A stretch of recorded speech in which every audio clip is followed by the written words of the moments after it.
Are 40 years of lies killing us? Most of the subscribers to my channel, at least according to the YouTube analytics, I would say watchers more than subscribers, are generally in my age range. I think YouTube tells me you're between 55 and 65 years of age and predominantly female. So I have a question for you. Think way back to when we all went to kindergarten for the first time.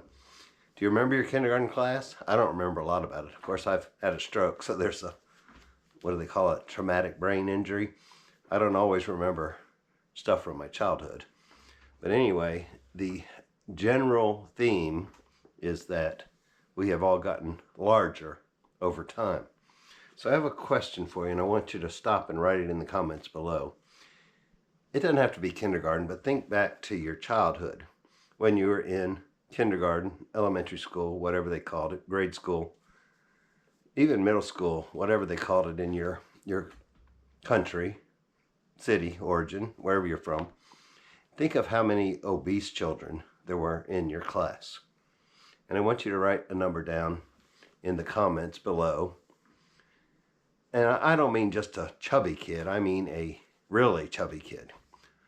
Generally in the 70s, ish, late 60s, 70s, maybe early 80s, there was generally an obligatory obese person, male or female, doesn't matter, child, in your class. And then later in the video, I'm going to ask you to think about how many you have in your sphere of influence now. But first, let me do a little introduction here. I'm Chip. I go by CP59Fit. This channel is called CP59Fit, Unconventional Healthy Living Strategies, and we're going to talk about a real unconventional healthy living strategy now, actually one that's been shoved down our throats for over 40 years, depending again on where you live. It started in the 70s in the US, about the mid-80s in the UK. Yeah, it took a little while to get across the pond, but anyway, now we've polluted the whole world with it, and we're all sick and dying from it. So let's get into that unconventional healthy living strategy, which is called Carbohydrates 101, because we don't really know, most of us don't know what that means, or the average person, I should say. If you've been watching my channel, you know what it means. But I do have some notes here, and I hope the book is not going to show where I have my notes. But you can look at a graph of obesity, overweight, whatever term you want to use. I mean, there's two different categories. There's overweight, and then there's clinically obese, and then there's morbidly obese. And all you got to do is go to a shopping center, a Walmart, whatever you have in your country, and you can see the difference. But all of that took off like a rocket in the United States. Maybe not straight up, but on a very, more like a 45-degree angle. In the 70s, it was about 7% overweight. And here's a statistic you don't hear very often, is that all these studies that led up to the food guidelines were done on sick men that had already had a heart attack, that already had metabolic syndrome, and that weren't, not a single woman was included is what I'm trying to get. And I have an audience of mostly women. So think about that as I talk about some of this information, which I'm going back to the basics, because this is very, very basic. And let me see what I wrote as notes on here.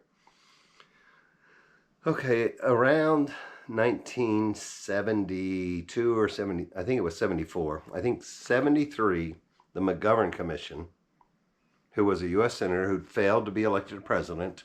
I think I'm going to do one video on what failed presidential candidates did to harm the world and the country, because there's two major ones that never got elected that have done incredible damage to all of us. But that's another video. But anyway, what the McGovern Commission did was they got the U.S. USDA, Department of Agriculture, to push out what they called the food guidelines. And yes, I've already made a video on that, but I have new insight and new digging a little bit deeper into it. So if you haven't already heard this part, so don't go anywhere. But be sure to write in the comments down below how many obese children were in your younger years. And I look forward to reading about it. I think the consensus is going to be pretty darn low. And we all ate the same thing. We all had the same activity. But generally, there was one person in each class that was significantly overweight, which that will come into bear in time. And these guidelines, I said I was going to do Carbohydrate 101. And one thing I want to tell you, which I hadn't heard until I just heard Dr. Zoe Harcombe, who's a lady from, not a professor, I don't think, a PhD from the UK, who wrote her thesis on this actual topic. And Dr. Ken Berry interviewed her on his channel. And I've been watching that over and over the last few days, so I could kind of repeat it to you in layman's terms. But she mentioned that sucrose, of course with the British way of saying like sucrose, I had to think, what'd she say? But what we call sugar in this country, in the US is where I'm broadcasting from, actually has no saturated fat. It's the only element, the only food, if you call sugar food, in the world that does not have any saturated fat. Even strawberries have a trace of saturated fat. And that's one thing that was vilified in these food guidelines, was saturated fat, even though everything we eat except for sugar, table sugar, has some saturated fat. It's the only product that's 100% carbohydrate. Yeah, and that's why we are all fat and sick at this point. So we want to talk about, I mentioned essential nutrients in my latest analytical video that went up on Sunday. So I want to dive more into that, and we're going to talk about that in the terms of carbohydrates. Is there an essential carbohydrate? Are any carbohydrates essential to human life? So let's go back to the Carbohydrate 101, and we're going to start at the very bottom with what we call monosaccharides. And the word mono means one, and saccharide means sugar. So these are simple sugars, one molecule each. And there's three of them. There is glucose, fructose, and galactose. Okay, and that's generally what every carbohydrate, no matter what it is, and I don't like to say a lot of bad carbohydrates on here because I don't want to trigger anybody to run to the pantry and get out a bag of this or that or the other and start munching on it. So let's just name the sugars right here. But then we take a step up and we call it disaccharides. Di means two. Saccharide means two sugar. So two sugars. So a little more complex sugar is a disaccharide. And those are two molecules joined together. But the very important thing to notice here, and what we're figuring out, is that every single carb, by any name, is sugar. They break down to sugar. They are sugar. That's all. They could be called sugar because that's how your body sees them. Okay, so the first one, disaccharide, is sucrose, which is actually what table sugar is. But see, we all think it's only glucose, but it's one molecule of glucose, one molecule of fructose, which is actually the worst sugar ever invented or put on this earth. Because we process it the same as alcohol in our liver, not anywhere else. Most sugar goes to your brain. Fructose goes to your liver as fatty liver because it's processed exactly the same way as ethanol. And then you've got lactose, which is the milk sugar. Okay, that's a galactose molecule and a glucose molecule. And then we have maltose, which is really less common and you don't hear about it much. That's actually two glucose molecules. So three different disaccharides. And then we have polysaccharides. Well, what does poly mean? Many. What does saccharides mean? Sugar.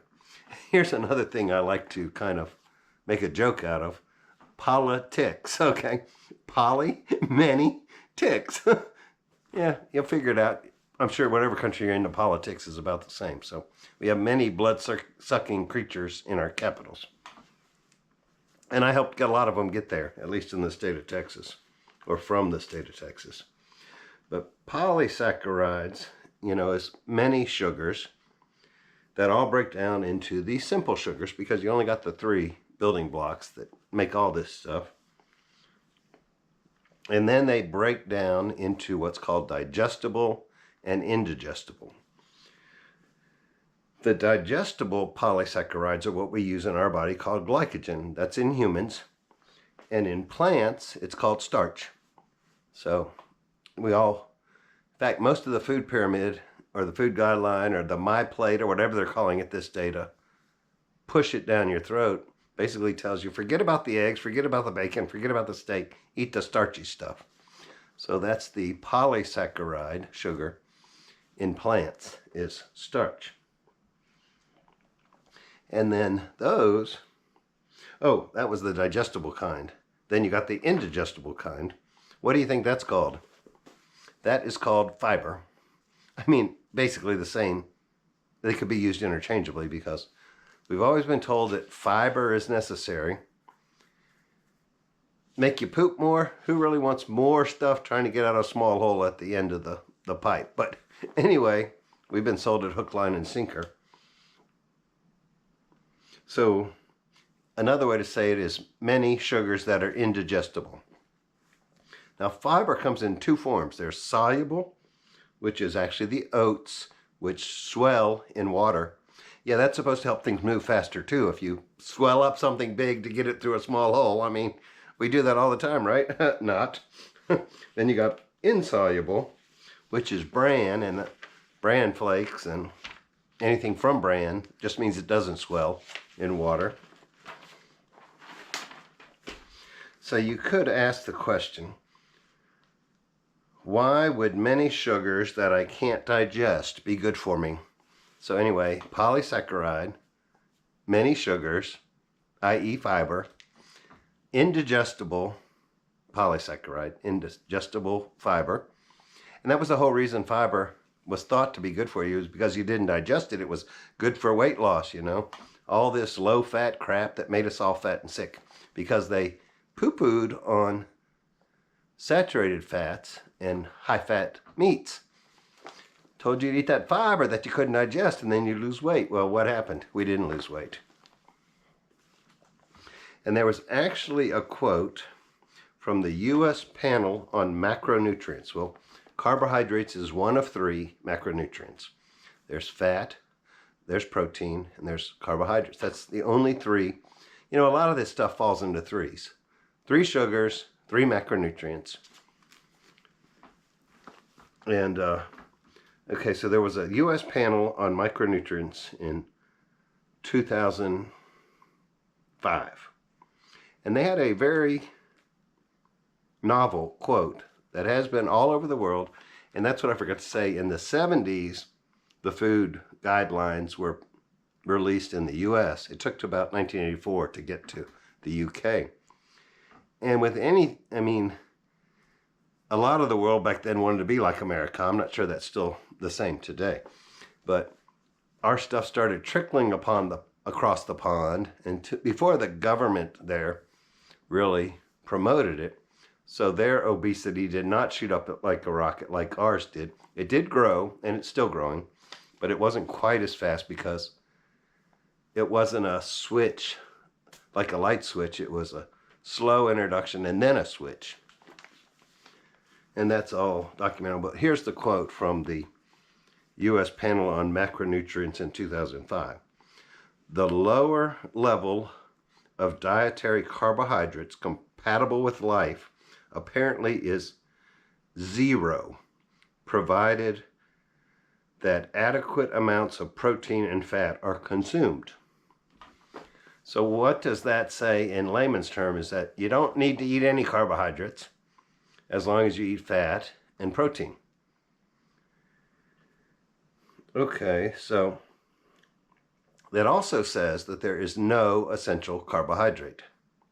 And I just showed you how fiber is a subset of a carbohydrate. It is a polysaccharide, indigestible. So if it's indigestible, why do you need it anyway? It does nothing for you except push stuff through, and I'm sure your body can push it through at the speed it's supposed to go without a plant helping it along. But so basically, with fiber being a subset of carbohydrates, therefore there is no essential fiber. There's actually no essential carbohydrate. So my question is then, why for 40 years have worldwide governments been pushing carbs and fiber and discouraging fat? That's something to think about, isn't it?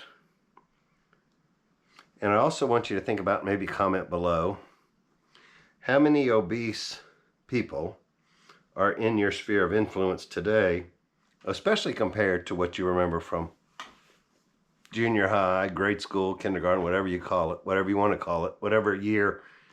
And if you're younger than, say, 50, this may not apply to you as much because people were starting to expand in the 80s once these guidelines changed. But that's my thought for the day, and I hope you think about it, is why did we all get fat on the low-fat diet if fat makes you fat? It's because fat doesn't make you fat. But think about, because when you're changing with everything changing around you, you might not say, oh, 40 years ago, the world wasn't full of obese people.